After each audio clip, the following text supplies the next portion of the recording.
Hi, I'm Justin Crosby and welcome to this week's TellyCast.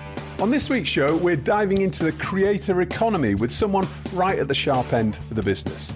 Andrew Trotman is the CEO and founder of Komi Group, one of the most interesting companies helping social video creators scale their businesses and build brands that last. From brand deals and merch to product launches and creator-led businesses, Andrew's got a front row seat to what's really working in social video right now. We're talking about how to turn creators into million-pound brands, how to manage the pressure that comes with life in the social spotlight, and where the biggest opportunities lie in the fast-evolving digital landscape.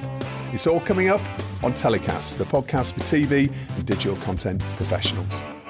Hey Andrew, how you doing? Hello Justin, nice to meet you. Welcome to the show. Thank you for coming down from, well, your business is in Manchester, but you live in Leeds, don't you? I do indeed. Thanks for having me. Not at all. So let's talk about Komi Group. You founded the business. Tell us when and how it's evolved over time. Yeah. So I founded Komi in 2016. But I guess my light bulb moment for why I should do that was a couple of years previously. And I launched a business quite randomly. It was in horse racing. I became one of the UK's most followed horse racing tipsters, despite knowing nothing about horse racing. Really? It was I'm a massive data guy and obsessing over the data and working out how things work to find solutions. And I created a system which allowed me to beat bookmakers from horse racing. It was all about leveraging overpriced horses in the market, betting on them, and then over a long period of time, being able to generate a very healthy return. And having done this for myself for a few years, the bookmakers started to catch on to what I was doing. When you were walking about out of the bookies with sacks of cash. Well, very much so. And this was at uni as all of my friends were looking at me thinking, why is that guy always in the bookies? And what's he doing online with this bookmaker thing? But I don't know how much detail you want me to go into that. But the general rule being that if you imagine roulette, and if I said to you, instead of having 50-50 odds of red, black in your return, if I said, well, I'll give you 5-1 if it lands on red and still evens on black, you'll say, well, I'll bet on red then because I know that the odds are 50-50, but I can return 5-1. Yeah. And the idea being that if you continue to bet on that red over a long period of time, your margin will be how you beat the bookmakers or beat the house. And even if it lands on black 20 times in a row, your 21st bet is still going to be betting on black because you know that the odds are in your favor. So I created this system and was doing it for myself. The bookmakers caught on to this. They're not legally allowed to ban you because you're not doing anything illegal. Yeah. But what they do is they tag you as a high risk punter. High risk to their profit margin. Indeed. It's funny how it works. And they max bet you to 1p, essentially meaning that you cannot place bets anymore. And is this one bookmaker or is this No, this happened across the whole board over probably a 18-month period of me jumping around and trying to spread these bets. Yeah. But clearly I could see that I had a system that was good and could make money. So the logical next step was, okay, well, I should sell this information to other people who can then use it and do exactly the same thing as I was doing. So what I did is I set a business up. I marketed it all on Twitter at the time, now X, and started to build a channel and started to build a following. I was really transparent with everyone, these bets I was placing to gather interest, recording everything I was doing on a day-to-day basis, and then built a really loyal following. Again, it doesn't seem that large now, but it was about 20,000 followers. This is probably back in probably 2012. And that was the light bulb moment I talked about at the start, where I realized that actually leveraging a community of people who really care about something and really care about what you're talking about can be really, really valuable. And owning that distribution channel is incredibly powerful as well, because then you can talk to other people, you can bring brands into that conversation, and actually the community that you've grown care about you and what you're saying. This was before people were talking about influencer marketing, but that's definitely what it was. And I took that idea and I kept scaling it up and going, okay, well, if I know that Twitter has at the time probably 200 million daily active users, but I know Facebook's over there on 2 billion daily active users, I need to start going to these other platforms, taking the same approach that I'm doing of building channels and building communities, and doing this on a much larger scale. And that's where Komi was born in 2016. That's fascinating. That's the best ever origin story I've heard from a creator business. And so what was the channel called, by the way? Is it still in existence? Do you still keep it going? Or? It is still in existence, but I still keep it under wraps that nobody knows what it was me. It's still there. The website is still there. And I have dreams of retiring somewhere down the line and going back and doing that, because it was my first love, I guess you could say. Okay. So you started with Komi, and what was the idea then? Obviously, you said your experience was very much around influencer marketing and building communities around content. How did that translate to where Komi Group is today? So the idea was very much, again, okay, let's take our time here, and I wanted to build pages and brands that people really cared about, because I'd seen that those were the ones that brands wanted to be involved with. So it was a case of how do we come to the market? Because again, this was after some big players had large media brands, both established and newer players on Facebook and on YouTube. So it was very much a case of, if I want this to be successful, we're going to have to look at this in a different way to other people. So we went about growing brand. It was all about heads down. We didn't really speak to anyone for a few years. And again, in social, and if you want to own the audience in the distribution channel, you have to build something that people really care about to have any leverage whatsoever. So we started to build. We started with a channel on Facebook called It's Gone Viral, which is now IGV. And we started to really dig into different niches. So we did gaming, we did animals, we did lifestyle, we did female pages, we did male pages. And it was about building them, building the voice, and building leverage with the platforms as well. And did you self-fund that right at the beginning? Was that from your success from the horse racing approach that basically enabled you to seed fund it, if you like? Yeah, so we were I bootstrapped the business up until 2022. And it was, again, I'm a massive believer of, I love building businesses, and I love the idea that you can self-fund and the profits that you are making put back into the business to make educated bets, essentially, on long-term things.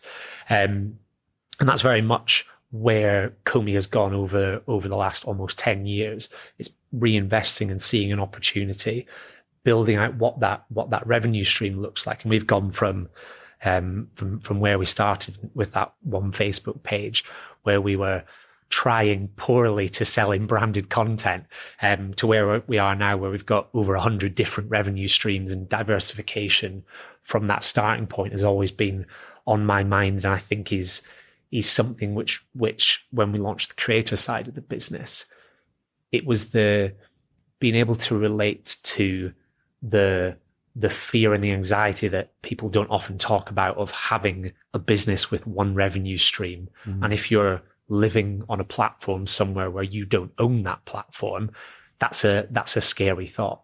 And so diversification and growing out both our business, but then also growing out creators, through having done it myself, I think helps. And I can see that struggle, and I'd like to think that I could understand some of it as well. Yeah, well, many people were burnt by Facebook changing their monetization approach a few years ago, weren't they? I mean, huge businesses were relying on income coming from Facebook, and that sort of changed literally overnight with no warning. Yeah. So hence why it's spreading your bets, right? So tell us about Komi then. You talked about the creator side of the business, but you also have a licensing side. You also have a channel side. And so tell us about your channels first and foremost, because you've got a number of them. And tell us how many there are, because I know how many you've got, but talk us through that and maybe what verticals are in and how you monetize them.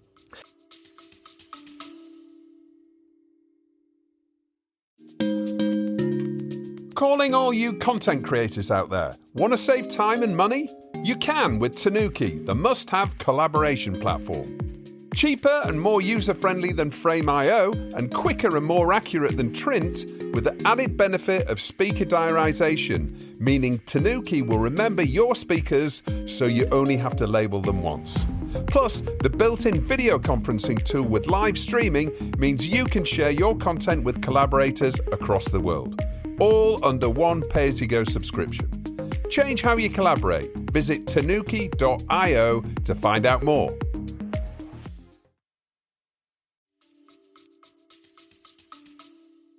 Yeah, so I mean, we've got over 40 of our own brands within Komi. We've either grown them ourselves or we've made certain strategic acquisitions over the years as well. And we currently produce, the latest number was almost 40,000 pieces of content a year. We currently doing about 4.5 billion views every month on our own channels. And I mean, it's all underpinned. And again, going back to my early points around data, I'm obsessed with data and obsessed with how you can access that and be able to use that to inform decisions and do things differently to other people. That's always been massively my ethos of how do we, if the market looks like this, how are we going to play slightly outside it? Because that's our strategic advantage over everyone else.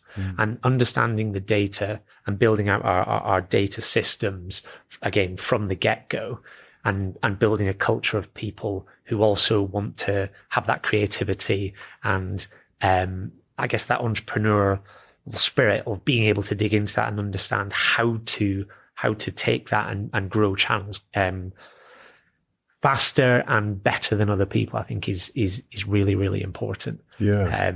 And then, so within the publishing arm of the business, which is where all of our own channels sit, we started to look at how do we start to license pieces of everyday content of people walking down the street and filming something interesting. We had a great video this week of a girl being at her graduation and her stepdad was there and she'd taken her stepdad's name and was going up to graduate, and they announced it, and this incredible moment of this daughter coming down and hugging her stepdad, and the incredible moment. I think being able to license pieces of content from these everyday situations and be able to use across our channels and tell people stories was the really important next step for the business to be able to do, which is where we launched Arc Media, which is our licensing division. So we've licensed almost 100,000 pieces of content over the last 6 years. And again, it's part of that ecosystem, I guess you could say, and relationship between our own channels and being able to access the content on the internet that's there and is such an integral pillar of what we all go on and love to watch every day. Yeah. So are any of your channels, are they all faceless channels? Are they all channels that feature amazing different content? Because it sounds like you have a really deep catalogue of, a content to license, and you use those and build your channels based upon those. Yeah, very much so. And so again, the publisher angle being that they aren't one person who runs or is the face of that channel. Yeah. They are channels that people can love and engage with across different niches, whether that be gaming or animals, or the ones I've mentioned before. But when it comes to creators and helping creators do a very similar thing. The crossover is very obvious in terms of running a publisher brand and running a creator who wants to be successful from these monetization revenue streams on across the different platforms. So you have all your channels. You said 40 or so individual channels, and are those channel brands also all multi-platform in their own right as well? So they're not all multi-platform. I would probably say about 70% of them are. Sometimes, again, the way that we've grown, it made sense for them to be multi-channel. Sometimes we were just focusing on different areas and different platforms at the time of where we wanted to get to. So it's a real mix. And you also have a talent management side, and also a side of the business that helps creators build and monetize their channels. Tell us about that. Yeah, so we launched Komi Talent about 2.5 years ago. And it was through helping a number of creators create actual content. So we have a studios team who film, produce, edit content for creators. And we were helping a number of creators. And a lot of the conversations I was having with them at the time was, it's great that you can help us with our Facebook and our YouTube monetization, creating content which understands what the platforms and what the algorithms actually want. This is great, but I'm currently using a talent management business over here who are running my branded content partnerships. And I'm not as happy with them because of X, Y, and Z. And a lot of that comes from talent management being quite an older industry that had grown from talent, from TV, from film, but actually social media talent and creators and influencers, as we call them, are actually very different and need different things from a talent management business. That's interesting. So you're saying that the legacy talent management companies perhaps had some practices or approaches that weren't really suitable or appropriate for creators? Yeah, absolutely. And I think that ranges from a whole host of things. But I think underpinning that would be if you want knowledge and advice and help with as a creator and influencer on your channel, it's really important that you're speaking to someone who understands those platforms, those algorithms, those issues that we are seeing every day, and being able to help them with that sort of stuff. So that was the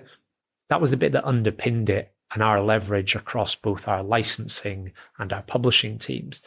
But actually there was more to it than that. And it was the conversations that I was having with creators and influencers 2.5, almost 3 years ago now, that again, I've never worked for anyone else. So my, the way I look at any problem is, well, what makes sense and what's the right way to do something, as opposed to, well, people always do it that way, so it must be the right way. And it was just simple things like having creators and influencers really bought in to the business just seems like everybody wins in that situation. So we will regularly have influencers in our office in Manchester, just because they want to hang out with some other creators and interested people and who are doing different things. We do weekly one-to-ones with all of our creators. Again, we know this space can be really lonely and is not easy. And so it's partly the well-being side, but it's also partly the strategic. We want to build a channel here as an influencer that, well, we need to work out what the plans for this are going to be. We need to build you a content plan. We need to discuss what's working, what's not working. How can we talk to the publishing teams who are seeing this new thing on Instagram that's going over and be able to link that in? And then there was also the payment side of things as well, which again, when I looked at the space and saw that creators were waiting 60, 90 days for payments because there was a talent agency in the middle that was holding on to the money with 30-day payment terms. And there was a brand on the other side of that who were paying the talent agency who were on 30-day, maybe 60-day terms. So when we launched, it was, okay, well, if we're working and truly partners with creators and influencers, what we will do is we'll have 1 week payment terms with our influencers, but not when the brand pays us, but when the deal is struck and the work is done. So we actually pay out all of our creators on the talent management side before we're ever paid from the brands. Yeah. Because we're backing ourselves and we're backing our influencers and our creators in the work that they're doing and our relationships with the brands. And touch wood, to this day, we haven't been in a dispute with a brand over that. And actually that cash flow issue is one of the most popular things when we're speaking to creators and influencers that they're able to unlock, which is great. Yeah. And obviously you're right at identifying the key pain points, which is payment terms, which is well-being. And we'll maybe talk about that a little bit later, about well-being of creators and burnout and all the other issues that they face. So it's very smart that you've actually looking at that as your key differentiator in terms of what you can deliver to them. So let's talk about the platforms. What platforms are you seeing? I mean, obviously YouTube is the key for monetization, but not the only one. I mean, what's your outlook in terms of growth going forward in terms of the platforms, and which are you really backing? It's an interesting conversation because they all have their pros and cons. And I think some of them are underleveraged. I think, again, if you look at the cold hard numbers, if you want the biggest platform which reaches the highest daily active users, and it surprises a lot of people, it's actually Facebook which does that. It skews an older demographic. Yeah, people have forgotten about Facebook a little bit, haven't they? Yeah, and it's a bit of an echo chamber, right, of the people that we speak to, and we tend to be on the younger side of people who don't use Facebook as much. But actually, it's still the most popular social platform there is. So it's something we certainly don't sleep on. And again, I've been saying for the last 12 months when people ask me what is the going to be the next platform to come along. Obviously, we had TikTok probably is the most recent breaking into the mainstream, doing more than 1 billion daily active users, and that's when it really started going. But if I was to place a bet, I would actually place a bet on Facebook being the next biggest platform, which sounds really strange, but I actually think things work in trends and popularity, and it's the thing people always say, where a platform is cool until your mum's on it. So that was Facebook, then that was Instagram, and then that was TikTok. But the mums are coming for TikTok as well. So I actually think if you're looking at which platform can leverage a new audience to come in, I would actually back Facebook being able to entice the younger audiences in that sort of 10 to 16, in maybe not now, maybe in a few years. Yeah. And again, but it's an untapped opportunity for them, right? Yeah, absolutely. And again, if you want to look at the ad spend of these platforms, and a lot of it comes down to what are the systems and the advertising platforms, or systems on these platforms, I should say, which are the most advanced, then Facebook is the most advanced. It gives the best ROI for advertisers to spend their money on. So it makes sense that actually those tools have been built out more than, say, a TikTok, which hasn't been around as long. And actually, they haven't been able to build out their advertising software so that advertisers can spend £1 on TikTok and double that. Whereas Facebook advertisers know they can do that. So Facebook is up there, and it's an underutilized one, and I think it has more potential to be used. YouTube, I think, is a great platform. Again, it's not far behind Facebook, but actually, if you were to look at how long does an average user spend on these platforms, which is a really important point. Okay, great that they're on there, but are they quickly going on Marketplace on Facebook to do something quickly, but actually not engage with the video content that's on there?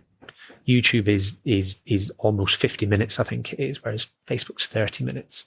And TikTok is clearly has been on this meteoric rise over the last couple of years. And is very popular, but it's having a few setbacks over the last sort of 6 to 12 months, and they're kind of stuttering in their growth. And There's a lot of uncertainty around it still, isn't there, as a platform in terms of in the US and ownership issues and there's a lot of uncertainty, and I think that's probably stopping brands building out a 12-month campaign strategy, not knowing that, well, maybe I won't be able to do that in 2 months. So actually, my lower risk bet here is to spend my money with Google and YouTube or Meta. But I think if YouTube is probably the platform, I think, if you weigh everything up in terms of popularity, if you take on how people are using that platform, people are now watching it whilst they have their tea on TVs. I was looking with one of our creators last week, and out of all his views, I was as surprised when he showed me this. 54% of his views were coming from TV, and 20 odd % from desktop, and mobile was actually much smaller. Wow! And what sort of creator was he then? A large YouTube reactionary creator, right? But I think that's probably a broad trend that we're seeing across YouTube, that people, particularly younger audiences, like to have it on TVs.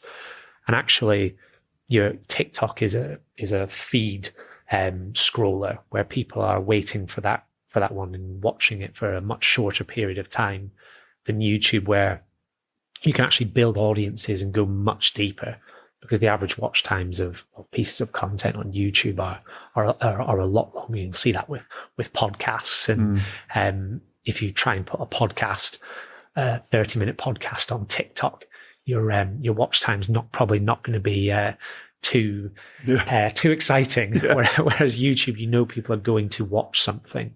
It's very much a destination platform as opposed to sort of a highway platform. You're going through and looking for something rather than going out and searching for that. Yeah. So YouTube's a great place for long form content where people can be really purposeful to go and look and they're bringing in that episodic interface as well, aren't they? In terms of it's going to start to look a little bit like Netflix, I think, for a lot. Again, that makes loads of sense, right? Where when you see the TV habits, it starts to become more like a TV network. I think that makes lots of sense. Yeah. So talking about creators and how they're making money off platform, we're seeing a whole number of creators start to, obviously you've got brand deals, but also there's creators starting to create their own real world businesses. And that's something that's really on the rise. Where do you see the future of creator-led businesses heading?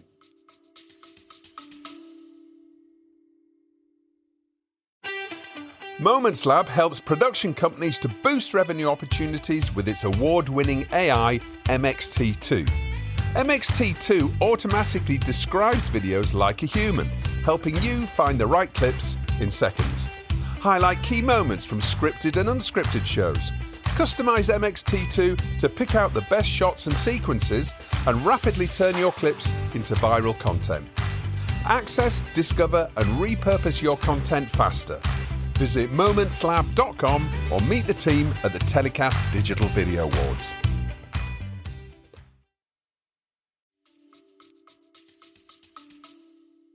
Yeah, it's interesting. There's certainly over the last couple of years, we've seen some big successes of the offline businesses that creators have grown, which has been great to sort of watch and witness and see the growth there. I think my opinion on those is they're absolutely great, and diversification, I'm a massive proponent of that being incredibly important. I think I would say there's a potential pitfall of seeing that as the golden thing to get to. But it's very, very different from a content-led business that you've built and you've created a channel and an audience that really cares. That's superb, and I think that's great. But I think at the moment the successes we're seeing tend to be the mega influencers who have huge audiences that they can then leverage into these offline businesses. Because they're often licensing deals, aren't they? They're deals that yeah, exactly. And again, the product, building products, again, Mr. Beast with his snackables, like that's a great business, and he's got a really strong mission there.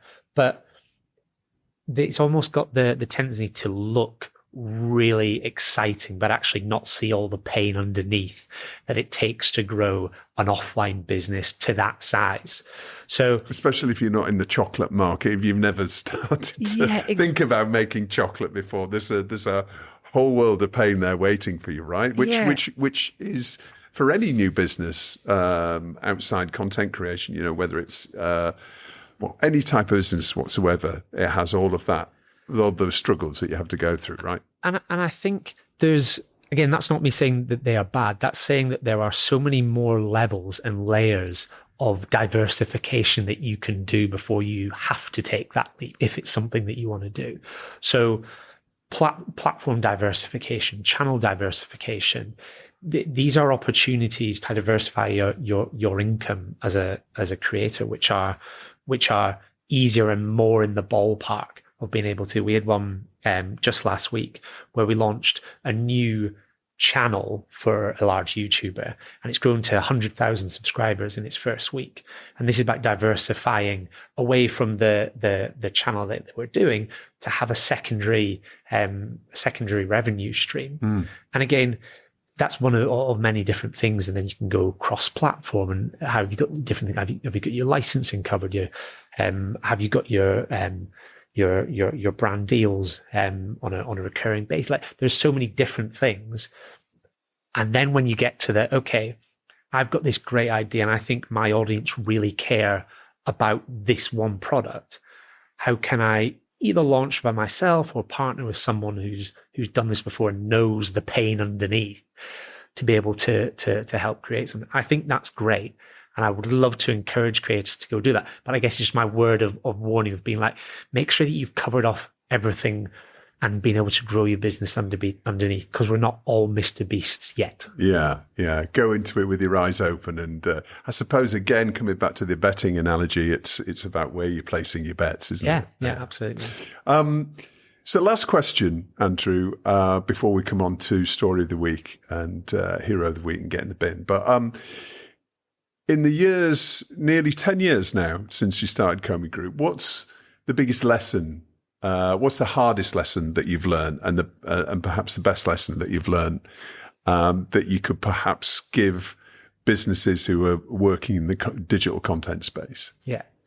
I mean, for myself, again, having done this for 10 years, I can look at the younger Andrew now and say I would have done things differently. But clearly, perhaps if I hadn't done those, I might have not learned what that I now know. But I think the idea that when I started, I thought that I had to do everything and dive into every new idea and make sure I was helping lead that one project over here and this one project over here.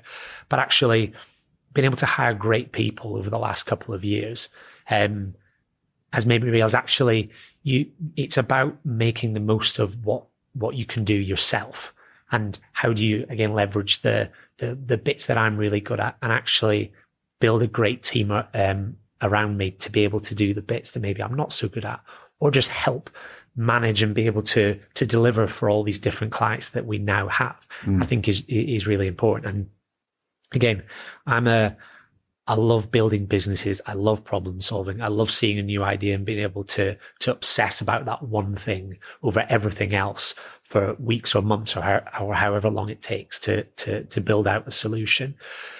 But actually, again, probably 3 years ago, we'd gone off in loads of different directions, doing lots of good things, but actually needed to focus on, okay, what are we actually building here at Komi? And that's a digital media business that is building the most engaged audiences in the world.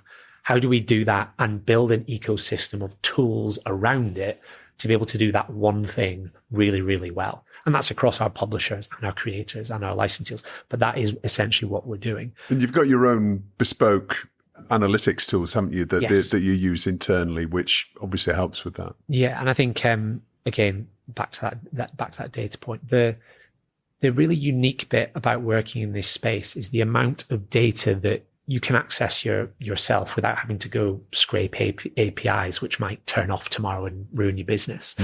But actually, every view that you get on a social platform, the analytics that actually sit underneath that, and I'm not talking just the analytics that you see on a dashboard, but actually when you go into the data that you can access from these platforms, every view has hundreds of data points on all kinds of different things underneath that.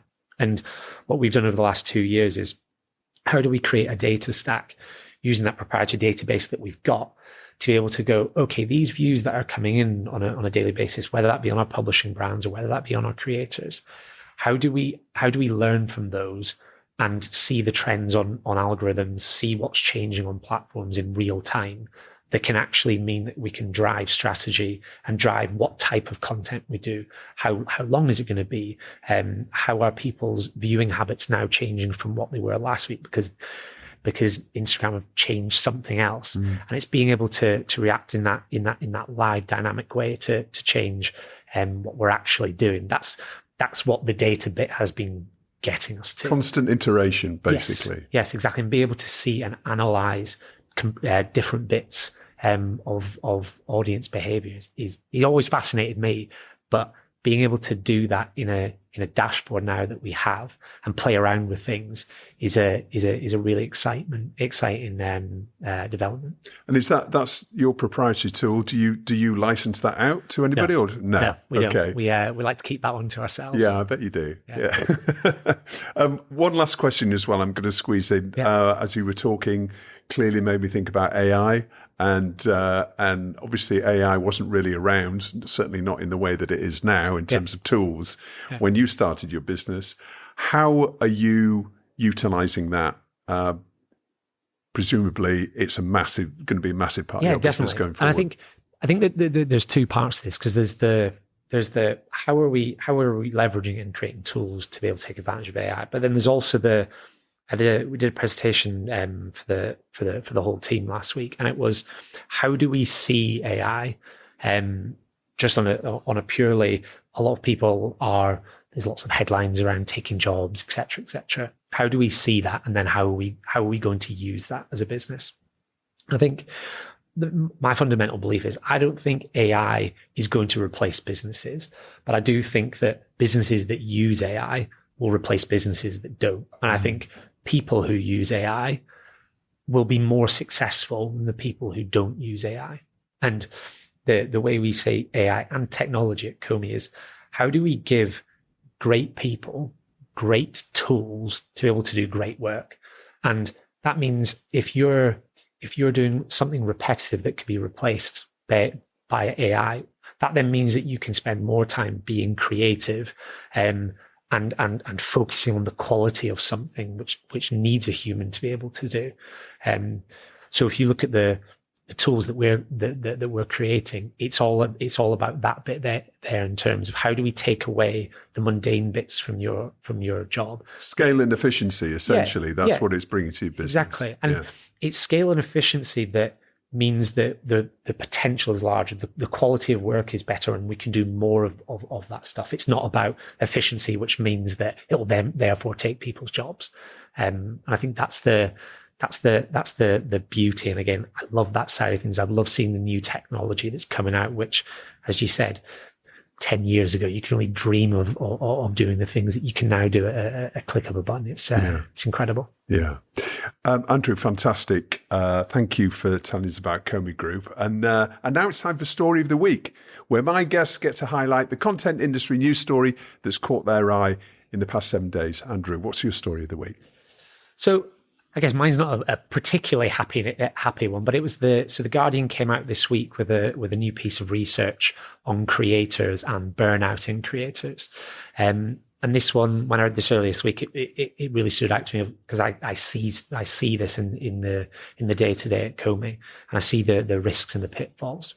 And it was, so the Guardian did this piece of research along with another agency of identifying that creators, 5 out of 10 say that they have They have felt burnout whilst being a creator, and incredibly 4 out of 10 creators have felt burnout to the point where they considered stopping that entirely. And I think, again, to my early point, the being a creator can be really lonely, and the people and the tools and the connections you can make out there, I think, are really, really important. And even if that comes down to some of our creators, if they're filming with our studios team, of just coming down and being able to work with other people of like-minded people who want to create content, I think is really important. Yeah. We've got a wellbeing officer at Komi as well. And again, part of the launch of the Komi Talent was that every creator that we brought on would have access to that wellbeing officer as well.